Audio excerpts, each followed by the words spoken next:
Good morning সবাইকে, welcome to my new vlog video. রোদে আমি একদমই টাঙাতে পারছি না, তো যাই হোক শুরু করি।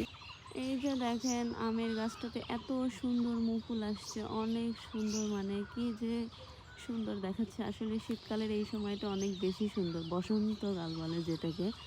অনেক সুন্দর মুকুল আসছে, একটু জুম করে যদি দেখায় তাহলে বুঝতে পারবেন। দেখেন অনেক সুন্দর। ওই যে ওই বড় গাছটাতে আরও অনেক বেশি মুকুল আসছে আমাদের। আমের সময় আম খেতে কি যে ভালো লাগে। দেখেন আমি আসছি হচ্ছে আজকে আমাদের জমিতে। আমি আসলে মাঝে মাঝে আসি, মাঝে মাঝে বলতে কি অনেক বেশি আসি। আসলে বাইরে থেকে একটু নয়েজ আসতে পারে। এখানে যে রসুনের গাছগুলো দেখতে পাচ্ছেন, এগুলো হচ্ছে আমাদের। আব্বা এক সাইডে লাগাইছে হচ্ছে দেশি রসুনের গাছ, আর আরেক সাইডে লাগাইছে হচ্ছে চাইনা 3 মিউরি, যেটাতে আসলে এত বড় বড় রসুন হয়। আমি আসলে বলতে পারি না, একটা জিনিস দেখাই। সেটা হচ্ছে এই যে রসুনের পাতা। রসুনের পাতাতে কি আপনাদেরকে একটা বিষয় বলি, সেটা হচ্ছে কি রসুনের পাতাতে প্রচুর পরিমাণে, মানে প্রত্যেকটা যা যা কিছু থাকে প্রত্যেকটা প্রচণ্ড রকমের হেলদি।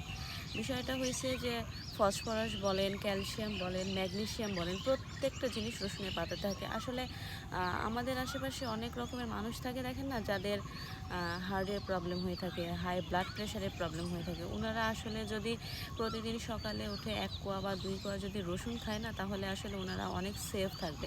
আমাদের মধ্যে অনেকে আছে যারা আসলে এই বিষয়গুলো জানে না বা বোঝে না, জন্য অনেক সময় দেখা যায় অনেক রকমের প্রবলেম হয়ে থাকে। আর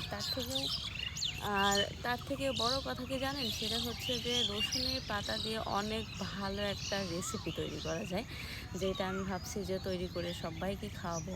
রসুনের পাতা দিয়ে যে ভর্তাটা বানানো হয় না, অনেক বেশি মজা। আর রসুনের পাতাটা আসলে গ্রামে থাকে আমাদের মতো, আমি তো সবসময় গ্রামে থাকি না, বাট আমি এই সম্পর্কে অনেক বেশি ভালো জানি। সেটা হচ্ছে এটার স্মেলটা এত বেশি সুন্দর, যে কোনো তরকারি বলেন বা সকালবেলা দেখা যায় আমরা যখন ছোট ছিলাম, আমাদের নানি দাদিরা ভাত যে মাখাতো শুকনো মরিচ দিয়ে, কাঁচা মরিচ, পেঁয়াজ দিয়ে, ওইটা দিতে মানে ওইটাতে যখন রসুনের পাতা মিক্সড করতো, জাস্ট ওয়াও লাগতো, ওয়াও। যাই হোক, আমারও অনেক বেশি পছন্দের। এই যে এত সুন্দর রসুন হয়েছে মাশাল্লাহ। আর এই সাইডে যে রসুনগুলো দেখতে পাচ্ছেন, দেখেন এই যে এদের পাতাগুলো এত সুন্দর বড়। এগুলো আসলে চাইনা 3 যে রসুনগুলা বলে এগুলা। রসুন আসলে এটা তোলার সময় না, আরও একটা মাস যাবে তারপর আমি রসুন তুলবো। কিন্তু আসলে রসুন এখন কেমন আসছে বা হয়েছে এটা দেখার জন্য একটা রসুন আমি তুলে দেখবো।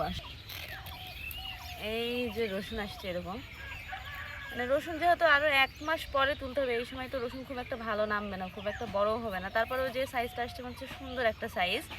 এই সাইজটা যদি মানে কন্টিনিউ করে, যখন আমরা রসুন একবারে তুলে ফেলবো, তখন এই সাইজটা আরও বেশি সুন্দর হবে, যেটা দেখতেও বেশি ভালো লাগবে। আর এইটা যেহেতু বিদেশি রসুন, এইটার সাইজ আরও এত বড় বড় হবে, যেটা দেখতে অনেক বেশি সুন্দর লাগে। পেছনেরটা আছে সেটা হচ্ছে দেশি রসুন। দেশি রসুন খুব একটা বড় হয় না, তবে বিদেশি রসুনগুলো অনেক বেশি বড় হয়। রসুনের পাতাগুলো দিয়ে সুন্দর একটা রেসিপি বানাবো, যেটা আমার নেক্সট ভিডিওতে আমি আপলোড দিব। টাটা।